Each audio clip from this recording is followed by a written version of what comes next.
ఇప్పుడు స్కూల్స్ కూడా మీరు చూస్తే స్కూల్స్లో కూడా స్కూల్స్కి ఆప్షన్స్ ఇచ్చి క్రికెట్ కానివ్వండి, కబడ్డీ కానివ్వండి, వాలీబాల్ కానివ్వండి, ఖోఖో కానివ్వండి, నేను ఆప్షన్స్ ఇద్దామని అధ్యక్ష. పిల్లలకి ఇచ్చి వాళ్ళకి కావాల్సిన కిట్స్ యాక్టివ్ ఏపీ పేరుతో అది చేద్దామని. ఎన్సీసీ ఇది నేను ఆల్రెడీ చాలా స్పష్టంగా చెప్పాను. We are very serious about. నేను వెళ్ళి రాజ్నాథ్ సింగ్ గారి దగ్గర టైం తీసుకుని కమిషనరేట్ ఇక్కడ అడిగా, ఎందుకంటే డైరెక్టరేట్ ఇక్కడ అడిగాను.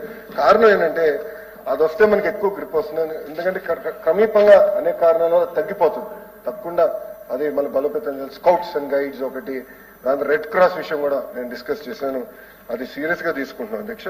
మనం ఏంటంటే యాక్టివ్ ఏపీ ప్రాజెక్ట్ కింద వచ్చే అకాడమిక్ ఇయర్ నుంచి, ఎందుకంటే బొత్స గారు కూడా బాగా తెలుసు, మిడ్ అకాడమిక్ ఇయర్ నిర్ణయాలు తీసుకోకూడదు. పిల్లలు ఇప్పుడు ఎస్పెషల్లీ ఎగ్జామ్ టైంలో తీసుకుని డిస్టర్బ్ అవుతారని నెక్స్ట్ అకాడమిక్ ఇయర్ నుంచి యాక్టివ్ ఏపీ పేరుతో we going to take it very seriously. అది తీసుకుని వారానికి కనీసం 150 నిమిషాలు ఫిజికల్ యాక్టివిటీ ఏర్పాటు చేయాలనేది మన ప్రభుత్వం తప్పనిసరిగా తీసుకుంటుంది. స్కూల్ గ్రౌండ్స్ అన్ని మ్యాప్ చేస్తాం. మ్యాప్ చేసి అక్కడ ఇన్ఫ్రాస్ట్రక్చర్ ఎట్లా మెరుగుపరచాలని దానిపైన కూడా మేము ఆల్రెడీ డిస్కస్ చేస్తున్నాం అధ్యక్ష. అది చేసి లాస్ట్ పాయింట్ అధ్యక్ష మర్చిపోయి సమాధానం ఇస్తాం. చక్రపాణి రిపోర్ట్ విషయంలో కొంచెం నేను స్టడీ చేయాల్సిన అవసరం ఉంది. గౌరవ సభ్యులు నా దృష్టికి తీసుకొచ్చారు. Thank you very much. నేను చదువుతాను అధ్యక్ష. చదివిన తర్వాత అంటే నేను స్పందిస్తాను అధ్యక్ష.